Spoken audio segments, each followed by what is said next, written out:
इन दिनों लक्षद्वीप को लेकर खूब चर्चा हो रही है। पीएम मोदी ने हाल ही में यहां का दौरा किया था और फिर सोशल मीडिया पर इसके फोटोज शेयर किए थे जो बहुत वायरल हुए। यहां तक कि सोशल मीडिया पर मालदीव बनाम लक्षद्वीप पर बहस भी छिड़ गई है। लक्षद्वीप की खूबसूरती ने लोगों को मंत्रमुग्ध कर दिया।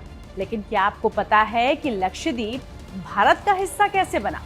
मुसलमानों की करीब 96% आबादी वाला लक्षद्वीप पर कब्जे के लिए पाकिस्तान ने तो जंगी जहाज तक भेज दिए थे, लेकिन सरदार वल्लभ भाई पटेल की सूझबूझ की वजह से आज लक्षद्वीप भारत का हिस्सा है। आइए पूरा किस्सा जानते हैं। लक्षद्वीप ऐसे बना भारत का हिस्सा। बात साल 1947 की है। भारत और पाकिस्तान का बंटवारा हुआ। बंटवारे के बाद भी 500 से ज्यादा रियासतों में से मुस्लिम बहुल रियायतों पर पाकिस्तान अपना दावा कर रहा था, लेकिन भारत के गृह मंत्री और उप प्रधानमंत्री सरदार वल्लभ भाई पटेल ने इन रियासतों को एक करने में अहम भूमिका निभाई। पाकिस्तान के तत्कालीन प्रधानमंत्री लियाकत अली खान ने पंजाब, सिंध, बंगाल, हजारा को पाकिस्तान में मिलाने की भरपूर कोशिश की। इन इलाकों पर दोनों देशों का फोकस था, लेकिन किसी का भी ध्यान लक्षद्वीप पर नहीं गया। आजादी के बाद लक्षद्वीप भारत और पाकिस्तान में से किसी के भी अधिकार क्षेत्र में नहीं था, क्योंकि दोनों ही पहले मेनलैंड जगहों को अपने साथ जोड़ने की कोशिश कर रहे थे। अगस्त महीने के आखिरी दिनों में पाकिस्तान के लियाकत अली खान ने सोचा कि लक्षद्वीप मुस्लिम बहुल इलाका है और भारत ने अभी तक इस पर दावा भी नहीं किया, तो क्यों ना अपना अधिकार जमा लिया जाए, क्योंकि बिजनेस से लेकर सेफ्टी के लिहाज से भी ये द्वीप समूह काफी अहम है। लेकिन इतिहासकार बताते हैं कि उसी वक्त भारत के गृह मंत्री सरदार वल्लभ भाई पटेल भी लक्षद्वीप के बारे में ही सोच रहे थे। हालांकि दोनों देश इस बात को लेकर थोड़ा कंफ्यूज थे कि वहां अभी किसी ने दावा किया है या फिर नहीं। इसी कंफ्यूजन के बीच पाकिस्तान ने अपना एक युद्धपोत लक्षद्वीप के लिए भेज दिया। उधर सरदार वल्लभ भाई पटेल ने आरकोट रामास्वामी मुदासिलके और आरकोट लक्ष्मण स्वामी मुदालियार को सेना लेकर तुरंत लक्षद्वीप की ओर भेजे जाने के लिए कहा। सरदार पटेल ने निर्देश दिया कि जितनी जल्दी हो सके लक्षद्वीप पर अपना कब्जा कर लिया जाए, लक्षद्वीप में भारत का राष्ट्रीय ध्वज लहरा दिया जाए। उधर पाकिस्तान की फौज भी रास्ते में ही थी। आखिरकार भारत की सेना लक्षद्वीप पहले पहुंच गई और वहां तिरंगा फहरा दिया गया।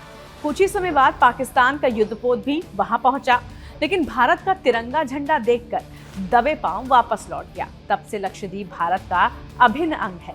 बताया जाता है कि अगर हमारी सेना को आधे घंटे की भी देरी हो जाती तो आज स्थिति कुछ और ही हो सकती थी। बता दें कि लक्षद्वीप भारत का सबसे छोटा केंद्र शासित प्रदेश है। भारत के दक्षिण पश्चिम तट से लक्षद्वीप की दूरी 200 से 440 किलोमीटर है। लक्षद्वीप कुल 36 छोटे छोटे द्वीपों का समूह है, लेकिन यहाँ सिर्फ 10 टापुओं पर ही लोग रहते हैं। यहाँ की 96% आबादी मुस्लिम है। लक्षद्वीप की राजधानी कवरत्ती है। साल 2011 की जनगणना के मुताबिक लक्षद्वीप की जनसंख्या कुल 64,473 है। यहाँ की साक्षरता दर 91.82% है, जो भारत के कई बड़े बड़े शहरों से भी ज्यादा है। यहाँ ध्यान देने वाली बात यह भी है कि भारत की सुरक्षा के लिहाज से लक्षद्वीप काफी अहम माना जाता है। United Nations law of sea convention के मुताबिक किसी भी देश का उसके समुद्री तट से 22 किलोमीटर तक का एरिया पर उसी देश के अधिकार क्षेत्र में होता है। इस कारण भारत को समुद्र में 20,000 स्क्वायर किलोमीटर तक ज्यादा सक्सेस मिल जाता है। यहाँ से हिंद महासागर और अरब सागर दोनों नजर भी दिखाई देते हैं। ये इलाका सेना और बिजनेस के हिसाब से भी बड़ा महत्व रखता है।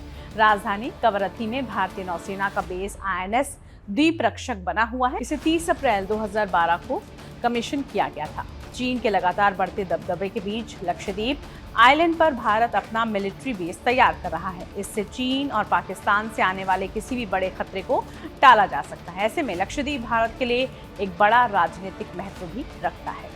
अगर आपको ये वीडियो पसंद आई हो तो उसको लाइक शेयर जरूर कीजिए। साथ ही आप देखते रहिए टाइम्स नाउ भारत डिजिटल। नमस्कार।